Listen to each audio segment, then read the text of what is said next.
The sun bled into the sky like spilled yolk, streaking the wooden bones of Larkspur with gold and fire.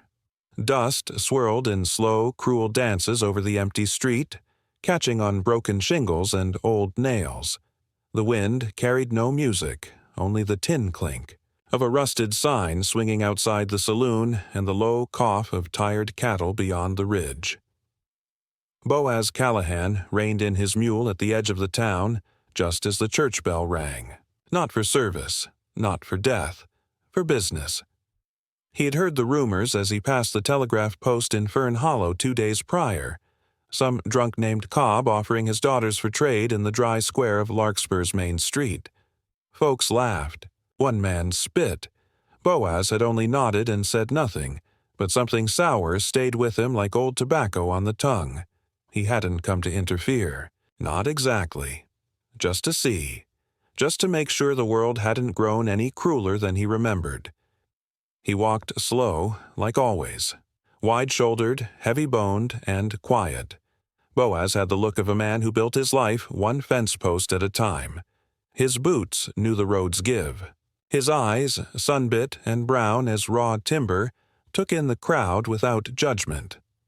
There, in the center of town, stood Ezra Cobb, brittle and red-eyed, holding court like a damned auctioneer. His coat hung off him like rags off a scarecrow. In one hand, a tin cup rattled with coin. In the other, he gripped the arm of a girl too young to be on display. 3 of them stood by a wagon, chained not by iron but by something far older, fear, perhaps, or love. Sisters, by the look of them. The oldest looked close to womanhood, maybe 19 or 20, her shoulders squared like a soldier's, mouth drawn tight. Next to her, a slighter girl, long-limbed and unsure, whose gaze darted like a deer in brush. The third, no more than 14, clung to her sister's sleeves and watched the sky, as if hoping it might change. "Startin' bid's $1.50, Ezra called, swaying where he stood, "or a half-sack of flour and a mule, if it's a good one." A few in the crowd chuckled, though no one moved. A drunk near the livery waved a bottle and slurred something about training the youngest. Another man spat at his boots. No one stopped him. No one spoke up. Boaz watched it all from the shadows of the mercantile's awning, arms folded across his chest. The girls didn't cry. That struck him hardest. Not even the little one. They just stood, waiting, silent. Maybelle. That's what he would later learn the oldest one was called. She didn't blink when a man reached forward, leering, fingers brushing her wrist. She jerked away, jaw set like granite. "I'll fight," she said, voice low but sure. "Don't think I won't." Her father barked a laugh and shoved her back toward the wagon. "You'll do as I say, girl. You always have." "No," she whispered, though it trembled. Boaz stepped forward then, boots striking the dirt with deliberate sound. Heads turned. Even the bell above the post office door stopped squeaking. Ezra blinked, then grinned. Yellow teeth, wild eyes. "Well, well, Callahan, ain't you a ghost?" Boaz didn't answer. He walked past the crowd, up to the wagon, looked each girl in the eye. Not fast, not hard, just looked, like they mattered. "What is this?" he asked softly. Ezra gestured wide. "A fair deal. I raised 'em, fed 'em. Now it's time they earned something back." Boaz said nothing, just reached into his coat, pulled out a leather pouch and a folded cloth. He placed them on the edge of the wagon. "What's that?" Ezra sneered. "A mule team," Boaz said, "and a sack of flour, clean, heavy. That's all I got." Ezra's eyes danced. "For one, or all 3? Boaz looked at the girls again. His voice stayed quiet. "All 3. Gasps rippled through the crowd like a dropped stone in a still creek. Ezra laughed, loud and mean. "Hell, take 'em. Good luck feeding their appetites."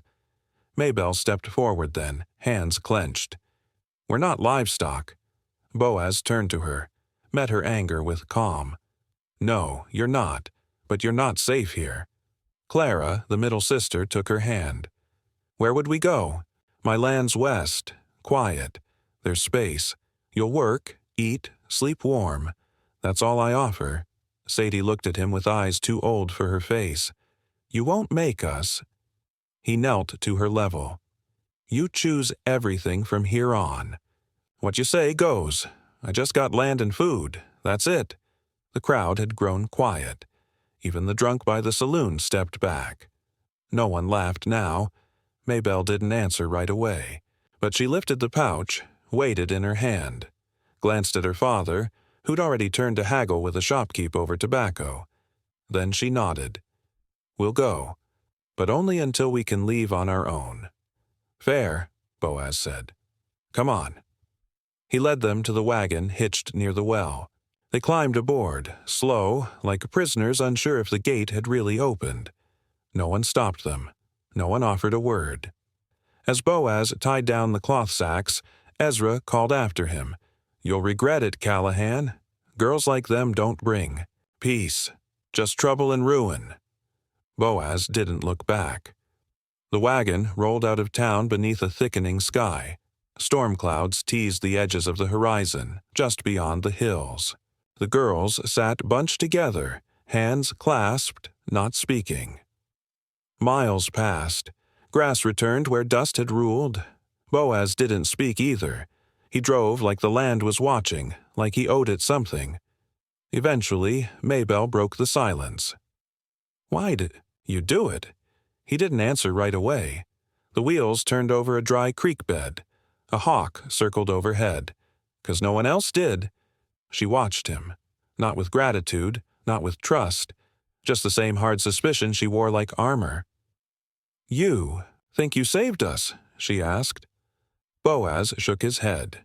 "No, ma'am. I just gave you the road." And then he did something strange.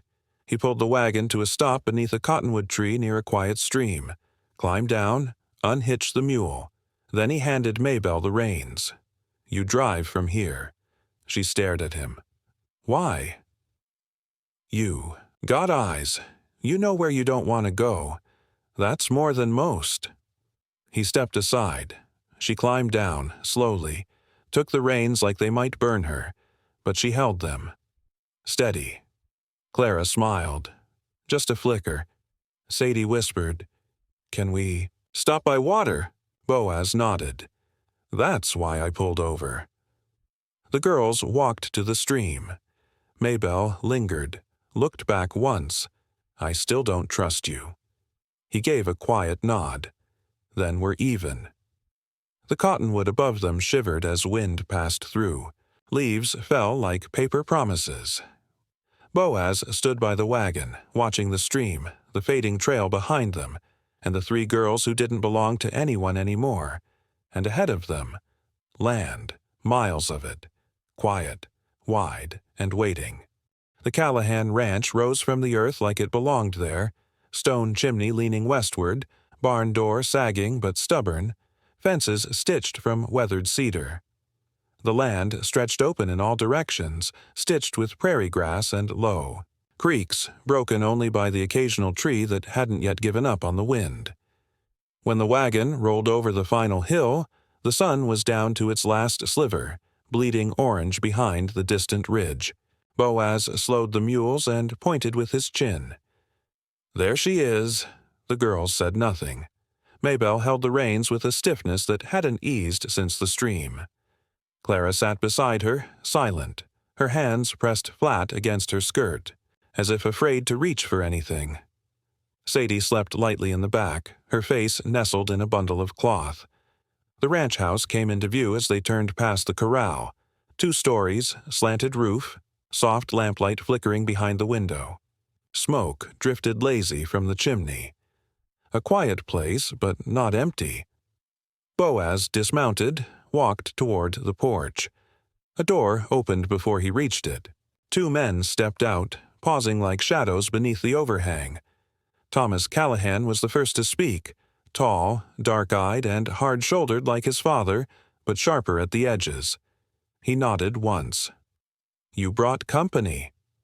Behind him stood Emmett, Shorter, broader, hair lighter than the others. He squinted toward the wagon with a faint scowl. "Didn't know we were taking in strays." Boaz looked to them both, then back at the wagon. "They're here for shelter, that's all." Maybelle climbed down without waiting for help. Her boots hit the dirt like a dare. She kept her chin high. "We're not charity. We'll work." Clara followed, slower. Emmett's gaze softened just a flicker when he saw her. Thomas crossed his arms. "You bring in more mouths when we barely feed our own?" Boaz didn't rise to it. "There's enough." Luke stepped from the barn before another word could pass. The youngest Callahan, still shy of 20, hair tucked beneath his hat, a soft soul tucked inside a quiet shell. He didn't speak. He just walked up to the wagon, helped Sadie down like she was made of glass.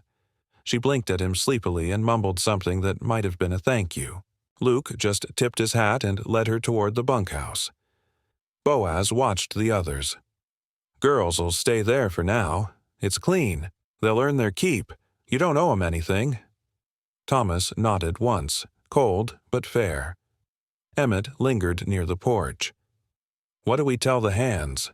"Tell 'em the truth," Boaz said, then walked off toward the barn, leaving the others in the porch light. That night passed like a long breath held tight in the chest. The bunkhouse creaked with settling timbers. Maybelle sat by the small stove, boots off but shoulders still armored. Clara lay in the cot nearest the door, watching shadows dance along the beams. Sadie, curled beneath a quilt, whispered, "It smells like clean hay." "Don't get used to it," Maybelle replied, though the edge in her voice was worn thinner than usual.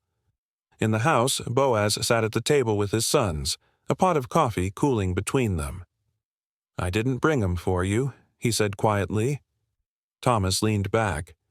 "You think we should marry them? I think they've had enough taken from them already." Emmett shook his head. "What's the plan, then? Let 'em live here.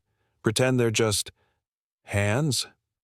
They can stay till they choose otherwise," Boaz said, voice even. "They don't owe us a thing." The next day was work, same as any other. Maybelle insisted on mucking stalls. Thomas watched her from the barn door, arms folded, eyes wary.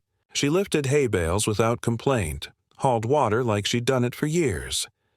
"You ever worked land before?" he asked. "Not land," she said, "but I've carried worse." He said nothing more, but when she moved to lift the ladder, he steadied it for her. Out in the corral, Clara helped Emmett mend a fence split by wind. Her hands were unskilled but gentle. She tried to hide her nerves behind silence. "You're not much for talking, huh?" Emmett offered as he hammered a nail. "I just don't have much worth saying." He gave her a sideways glance. "That's never stopped anyone around here?" She smiled, barely. "Maybe that's why this place is so quiet." Near the paddock, Luke held out a handful of oats to Sadie, coaxing her toward a roan mare with a white blaze. She hesitated at first, but the horse nuzzled her shoulder, warm and soft. She giggled. Luke didn't speak, just nodded like he understood. By the third day, things settled into a rhythm. The girls ate in the house now, though they still flinched. At sudden noise, Boaz offered no speeches. He simply passed the bread, poured the coffee, nodded once, and let the silence do the rest. Still, tension lingered like smoke after fire. One morning, Maybelle found Thomas by the creek, sharpening his axe. "You think we're a burden," she said without preamble. "I think you're fire that ain't figured out what it wants to burn yet." She stepped closer. "You think you scare me?" He met her gaze. "I don't need to." They stood like that for a long moment, neither advancing nor retreating. Then Maybelle said, quieter, "You don't look at me like I'm broken." Thomas set the axe down slowly. "That's 'cause you're not." At supper that night, Clara reached for more stew and accidentally brushed Emmett's hand. He didn't flinch, just left his hand there a beat too long before pulling away. No one said anything, but Maybelle noticed. So did Boaz. Later, as the moon climbed and the wind picked up, Maybelle stood alone by the fence, arms folded, watching the fields. Boaz came beside her. "You thinking of leaving?" "Always." He waited, but not tonight. He nodded. "You'll know when it's time."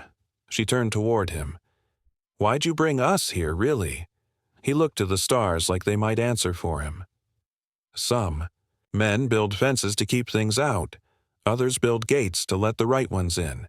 Thought I'd try the second." She studied his face. "We won't be easy." "Good," he said. "Nothing worth it ever is." That night, a storm gathered in the distance. Thunder rolled low over the hills, and wind crept in under the doors like a warning. Boaz rose early.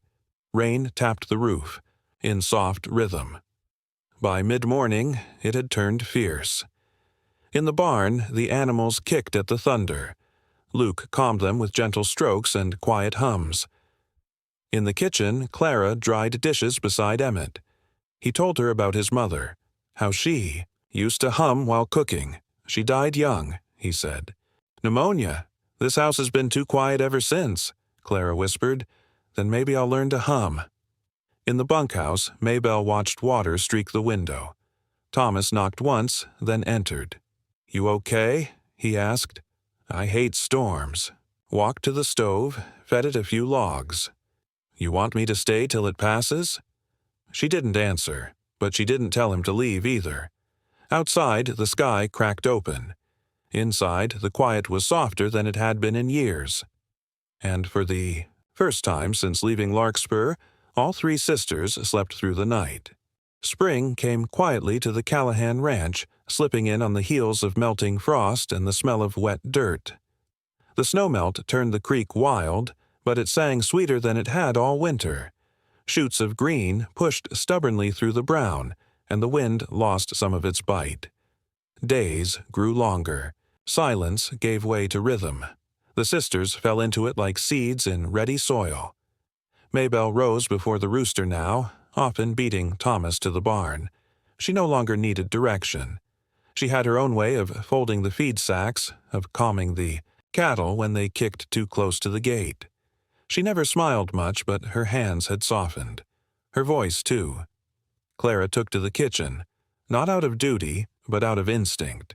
She started baking bread without being asked, humming to herself, making the kitchen smell like a place where grief couldn't settle. Emmett lingered nearby more often, not watching her exactly, but staying close. He'd make excuses. Oil for the door, a saddle that needed checking, but never left until she was done kneading the dough.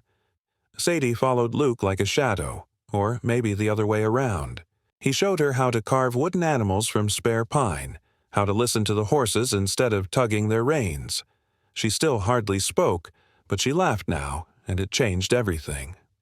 One morning, Maybelle caught Thomas watching her from across the yard. He leaned on the fence, chewing on a blade of grass, eyes sharp as always, but no longer cold. "You're staring at me for a reason," she called, tossing a saddle blanket over the railing. "Just thinking," he said.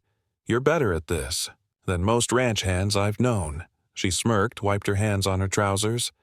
"That supposed to be a compliment or a warning?" He shrugged. "Could be both." That night, they sat under the old tree by the creek. No words passed for a long while. The air buzzed with insects and the low hum of running water. Thomas rolled a matchstick between his fingers, not lighting it, just turning it like he was working through a thought. "I didn't want this at first," he admitted. "You and your sisters here." Maybelle raised a brow. "That's no secret, but I was wrong." He turned the matchstick once more, then let it drop. "You brought something this place didn't know it was missing." She didn't answer. Right away. The wind picked up, tugging gently at her braid. "I've always had to fight to stay anywhere," she said quietly. "But this doesn't feel like a place I have to fight." Thomas leaned back, his voice low. "Then maybe it's time you let yourself rest." In the barn, Luke showed Sadie how to saddle a pony. She giggled when the leather strap slipped through her fingers. "You've got to hold steady," he whispered, taking her hands gently in his. "Like this." She watched him closely, then tried again. It wasn't perfect, but it was close enough. He nodded. "You did good," she beamed. "Maybe next time I'll teach you something." He smiled. It was the first time she'd spoken a full sentence without whispering. He said nothing, just handed her an apple from his pocket and watched her feed it to the pony. Meanwhile, Emmett and Clara planted a garden beside the fence. She insisted on using heirloom seeds Boaz had kept in a jar for years. "They deserve light," she'd said, brushing dust from the wrinkled packets like old memories. Emmett dug while she sowed, their hands crossing in the soil. At one point he looked up and said, "You know, you talk more when you're near plants." She grinned. "Plants listen. They don't interrupt." He chuckled. "Neither do I." She looked at him, long and steady. "No, you don't." Later that evening, as dusk painted the sky in bruised purples and golds, Clara found him leaning against the porch post, watching her from the corner of his eye. "Thank you," she said. "For what?" "For letting me be quiet. Most men think silence is something to fix." He looked at her, and in his eyes there was no hunger, no demand, only presence. "I don't want to fix you," he said. "I just want to hear you when you're ready." She reached out, touched his hand. He didn't flinch. In the house, Boaz polished an old rifle by lamplight. He wasn't worried, not yet. But something in the air had changed. He'd lived long, enough to feel when peace was too clean, too perfect, like glass before it cracks. Still, he said nothing. Just waited, let them build whatever they were building. A week later, Maybelle found a wild calf trapped near the river bend, one leg caught, in a rusted snare. She didn't hesitate. Cut it free, tied its leg, carried it halfway back to the barn on her shoulders. Thomas met her at the gate, breath caught at the sight of her, dirt-streaked, hair wild, eyes shining with fury and triumph. "You're insane," he said, taking the calf from her arms. She grinned. "You're just mad you didn't find it first." That night, she caught him carving something in the barn. Just a scrap of wood, nothing fancy. She asked what it was. He held it out. A small horse, rough around the edges. "I used to make these for Ma when she got sick." "Thought maybe." "You'd like it." She took it, fingers brushing his. For a moment, the air stood still. "I do," she said. Clara had started keeping a journal again, hiding it beneath the quilt in the bunkhouse. In it, she wrote not about pain, but about small things. Emmett's terrible jokes, the way the creek looked at sunset, the warmth of fresh cornbread. 1. Morning, she left a page open by accident. Emmett found it. He didn't read it, just closed the cover and tucked it back where she kept it. At breakfast, she leaned close and said, "You saw it, didn't you?" He nodded. "You didn't peek?" He shook his head. "Didn't need to. I already see you." She flushed but didn't look away. Boaz watched all of this unfold with quiet curiosity. The way the house was livelier now, the way the boys moved differently, not softer but steadier, like the weight they'd carried alone was now shared. He found Maybelle one afternoon brushing the horses. He leaned on the stable wall, arms crossed. "You like it here?" he asked. "I'm not sure." He raised a brow. She looked at the horizon, then back at him. "I like who I am here. That's not the same thing." He nodded. "Sometimes it is." The next Sunday, the family gathered for supper. Sadie said grace, barely stammering. Emmett passed the bread. Luke whittled a bird at the table, focused and quiet. Thomas cleared his throat awkwardly. "I was thinking," he said, "if Maybelle's still planning to stay, maybe she should have her own key." Maybelle's eyes narrowed. "To what?" He reached into his pocket, pulled out a small iron key, hand-forged, slightly bent, held it out. "To the tack shed. It's yours now. You earned it." She took it, held it like it was heavier than it looked, and for the first time she said, without bitterness, "Thank you."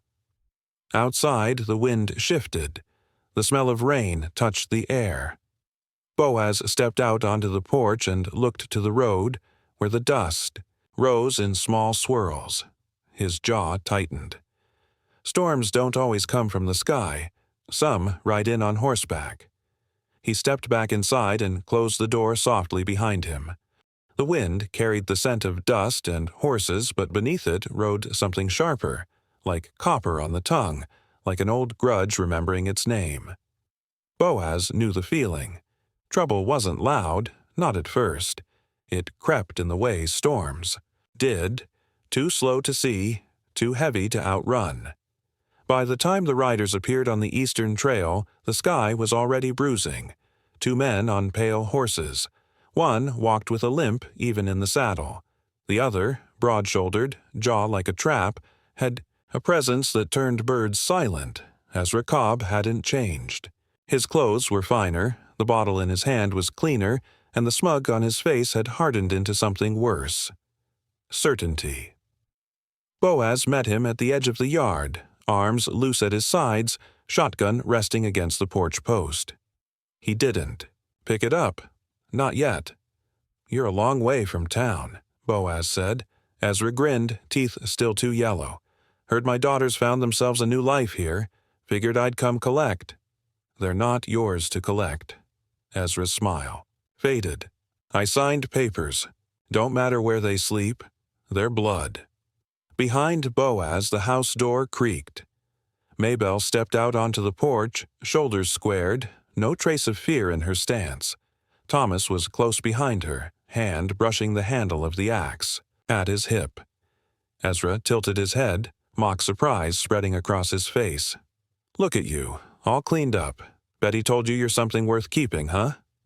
Maybelle didn't blink. "You're not here for us. You're here for what you think you lost." "Lost?" Ezra spat. "I fed you, sheltered you. You owe me." "I owe you nothing." Her voice was flat steel. "You sold us like cattle." Ezra reached into his coat, pulled out a folded document. "Sheriff rode with me. Says this here makes it legal." The second man dismounted. Deputy Rowan. Younger, thinner, nervous. He looked from Boaz to the girls, then back at the paper in Ezra's hand. "I need to speak to the girls," he said, voice wavering. Boaz nodded. "Then, speak." Clara and Sadie emerged from the bunkhouse. Emmett and Luke followed, positioning themselves without drama but with clear intent. The deputy cleared his throat. "Do you girls wish to return to your father's custody?" Clara looked him in the eye. "No, sir." Sadie stepped forward. "He's not our father. He's a man we survived." Rowan faltered, looked back at Ezra, who now simmered in silence. "I can't enforce this," the deputy said at last. "They're not children. They've spoken." Ezra's face twisted. "They're liars, all of them." Boaz stepped closer now. His voice didn't rise. It dropped, low as thunder before it breaks. "You've had your say. You're gonna leave now." Ezra's hand twitched toward his belt, just a flicker. Thomas saw it. So did Maybelle. No one moved. Then Sadie spoke, voice steady. "You put a bruise on my arm when I was 9. Told me it'd make me quiet." Ezra turned to her, mouth opening. Sadie didn't back down. "I'm not quiet anymore." The rain broke then, sudden and soft, just a mist at first, the kind that dampens hair and softens dust. Ezra stared at them all, at Boaz, at the sons, at the girls who no longer bent beneath his shadow. He said nothing, just turned back to his horse and climbed on. The deputy followed, not looking back. The riders faded into the wet horizon. Maybelle exhaled, shoulders trembling now that it was done. Thomas stepped beside her, hand brushing hers. She didn't pull away. Boaz turned to the others. "Get inside. Storm's not done." The rain grew heavier, washing the heat from the air. Inside the house, boots thudded against wood, cloaks dripped on the floor, but no one complained. In the kitchen, Clara dried Sadie's hair with a towel. "You were brave," Sadie smiled. "I felt it." Luke handed her a mug of tea, warm and clumsy. She held it with both hands. In the barn, Maybelle leaned against a beam. Thomas stood across from her, arms crossed, watching her in that way he had. "Careful, patient." "You did good," he said. "I didn't shoot him," she replied. "That's something." He stepped forward. "You could have. No one would have blamed you." She looked up at him. "But then I'd still be his, in a different way." He nodded, quiet. Then, after a breath, "Stay." Her brow furrowed. "I already have." "No," he said. "I mean, stay with me." She searched his face, saw the truth there, no urgency, no demand, just the shape of a life offered in stillness. She stepped closer. "I'll think about it." He smiled. "That's more than I hoped." 2 days later, when the sun returned and the earth dried, they gathered beneath the cottonwood tree near the creek. No preacher came. Boaz stood with a worn Bible, hands weathered, voice clear. It wasn't a wedding like folks expected. There were no rings, no lace, no fanfare, just quiet promises whispered between calloused hands. Thomas and Maybelle exchanged only glances, but it said enough. Clara and Emmett spoke vows in hushed voices, his thumb brushing the back of her hand. Sadie held Luke's hand tightly, not out of fear, but because it made her feel anchored. Boaz said the final words. "May you grow where you're planted. May the rain that once broke you now feed your roots." And then the rain came again, soft and warm this time, the kind that made things bloom. The girls didn't flinch. They lifted their faces to the sky, hands joined with the men who had never asked them to be anyone but themselves. Boaz stood apart, near the porch, watching. His late wife's photograph rested in his breast pocket. He whispered to it, a promise, carried on the breeze. They weren't ours to raise, but maybe they're ours to shelter, and that's enough. Inside the house, 3 cups sat on the kitchen table. Fresh tea, still steaming, the fire cracked, and the storm that had once chased them finally let them rest. Out in the distance, the wind turned sweet. The land was no longer waiting. It was theirs.